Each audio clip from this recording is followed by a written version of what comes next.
हाँ जी। हमारा 10th class का एक टॉपिक चल रहा था, अम्ल सार एवं लवण। और इस टॉपिक में हमने पिछली क्लास में एक अभिक्रिया पढ़ी थी जिसको आप उदासीनीकरण अभिक्रिया कहते हो।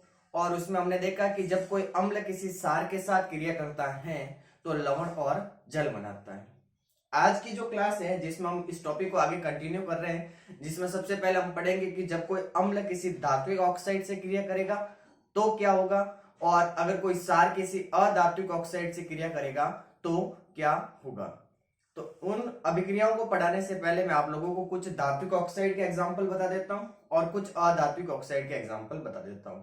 जैसे मैं आपके सामने दो चीजें लिख रहा हूं, एक चीज है धात्विक ऑक्साइड,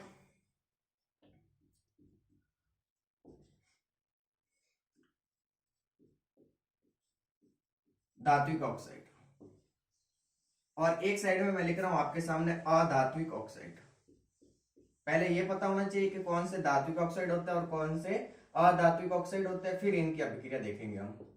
तो देखिए, जैसे मैं आपके सामने एक एग्जांपल लिख रहा हूं, जैसे कॉपर ऑक्साइड, ये एक धात्विक ऑक्साइड है। कैल्शियम ऑक्साइड एक धात्विक ऑक्साइड है। मैग्नीशियम ऑक्साइड एक धात्विक ऑक्साइड है। सोडियम ऑक्साइड एक धात्विक ऑक्साइड है। ठीक है, ये सारे के सारे धात्विक ऑक्साइड होते हैं। उसी प्रकार अधात्विक ऑक्साइड की बात करें तो देखो, कार्बन डाइऑक्साइड हो गई, सल्फर डाइऑक्साइड हो गई, ये सारे के सारे क्या होते हैं, अधात्विक ऑक्साइड। तो आज की क्लास में हमें यही पढ़ना है कि कोई अम्ल अगर इनके साथ अभिक्रिया करेगा तो क्या होगा, और अगर कोई क्षार इनके साथ अभिक्रिया करेगा तो क्या होगा। तो देखिए, अगर हम बात करें कि धात्विक ऑक्साइड से अम्ल अभिक्रिया करेगा तो क्या होगा, पहला प्रश्न ये। और दूसरा है कि अधात्विक ऑक्साइड के साथ या क्षार किसी अधात्विक ऑक्साइड से क्रिया करेगा तो क्या होगा। ठीक है, इन दोनों प्रश्नों के उत्तर अभी देंगे आपको। तो पहले आपको यह पता होना चाहिए कि कौन कौन से धात्विक ऑक्साइड है और कौन कौन से अधात्विक ऑक्साइड है। चला आगे। अब देखिए, रफ करके हम सबसे पहले पढ़ रहे हैं एक अभिक्रिया कि अम्लों की धात्विक ऑक्साइड से क्रिया, फिर हम पढ़ेंगे सारों की अधात्विक ऑक्साइड से क्रिया। देखिए, 4 नंबर की अभिक्रिया है अम्लों की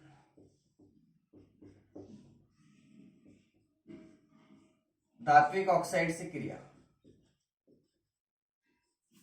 धातु के ऑक्साइड होते हैं, उनसे अम्लों की क्रिया करवाते हैं।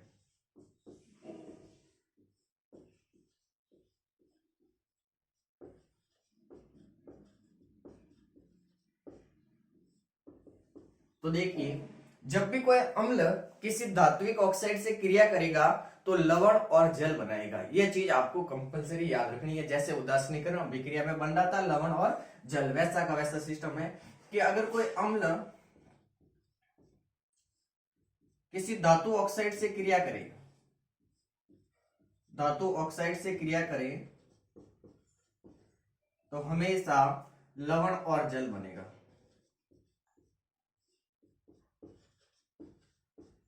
लवण और जल बनेगा। जैसे आपके सामने एक एग्जांपल लेके बात करें, जैसे कॉपर ऑक्साइड एक धात्विक ऑक्साइड है, इसकी अभिक्रिया किसी अम्ल के साथ करवाओ। जैसे मैं हाइड्रोक्लोरिक अम्ल ले लेता हूं, अभिक्रिया को संतुलित करने के लिए पहले मैं यहाँ 2 लिख लेता हूं। ठीक है, अब देखिए, जब इस अम्ल की अभिक्रिया इस धातु ऑक्साइड के साथ करवाएंगे तो आपके सामने एक लवण बनेगा कॉपर क्लोराइड का, और साथ में जल बनेगा। ठीक है, यह है धातु की अम्लों से अम्लों की धात्विक ऑक्साइड से क्रिया।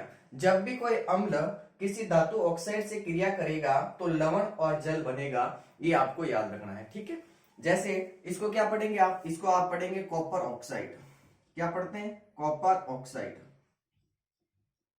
ये आपके सामने है कॉपर ऑक्साइड, एक धात्विक ऑक्साइड है। ठीक है, लिखना चाहो तो नीचे आप लिख सकते हो धातु ऑक्साइड है, ये धातु ऑक्साइड है।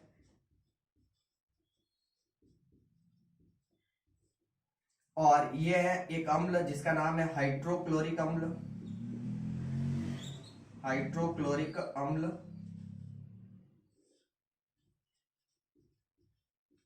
और ये बन रहा है आपके सामने कॉपर क्लोराइड।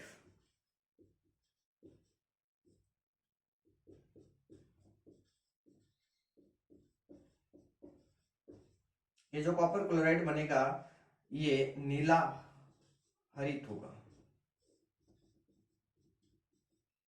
और साथ में ये क्या बन रहा है, ये जल बन रहा है।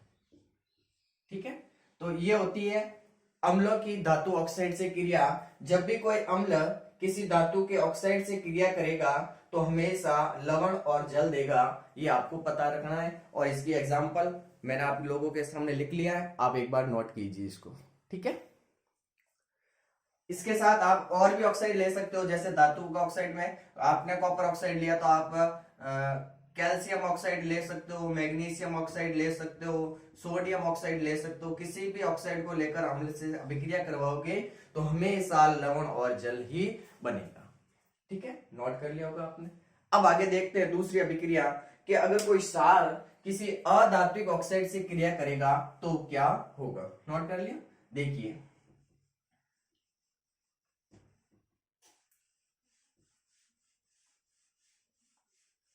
सेम प्रोसेस तो यही होना है कि अगर कोई भी क्षार अधात्विक ऑक्साइड से क्रिया करेगा तो भी लवण और जल ही बनेगा।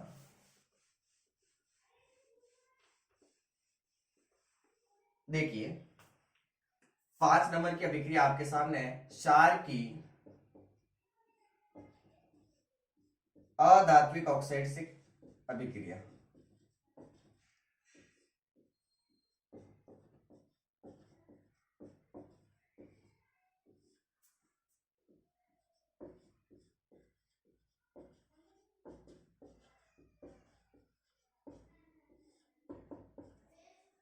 कोई भी क्षार है वो अधात्विक ऑक्साइड से क्रिया करेगा तो क्या होगा। तो सबसे पहले बेसिक बात आपको लिख लेनी है कि अगर कोई भी क्षार किसी भी अधातु ऑक्साइड से क्रिया करेगा,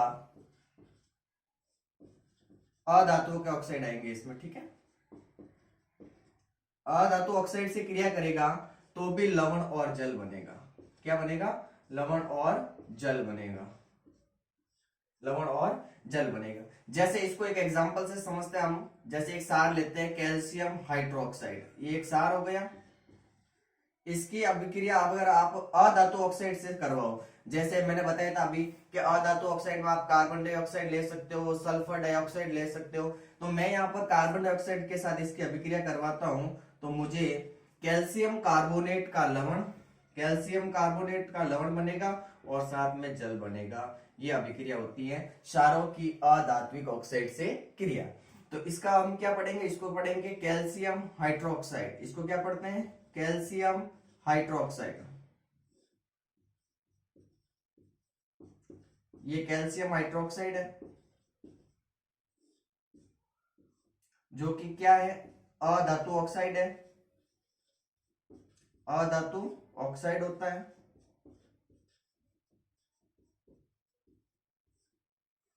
सॉरी, ये क्षार है। अधातु ऑक्साइड तो कार्बन डाइऑक्साइड होगी, ये तो क्षार हो गया। और कार्बन डाइऑक्साइड है जो क्या है, अधातु ऑक्साइड है, अधातु ऑक्साइड है, अधातु ऑक्साइड है। और कैल्शियम कार्बोनेट बन रहा है, ये एक लवण है, कैल्शियम कार्बोनेट। ये क्या है, ये एक साल्ट है, लवण है। और साथ में क्या बन रहा है, तो ये जल बन रहा है H2O। ठीक है, देखिए आज की क्लास में हमने दो अभिक्रियाएं पढ़ी।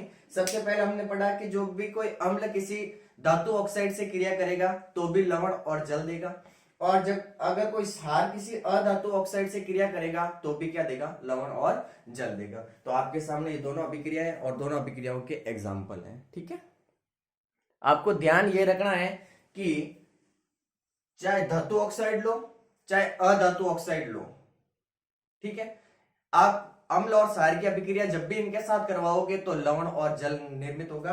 ये बात आपको याद रखनी है सीधा सीधा। ठीक है, फिर हम नेक्स्ट क्लास में हम देखेंगे कि अम्ल और क्षारों की क्या क्या समानताएं होती है। जैसे अम्ल जलीय विलयन में H+ आयन देते हैं, उसको अम्लीय प्रकृति में रखा जाता है।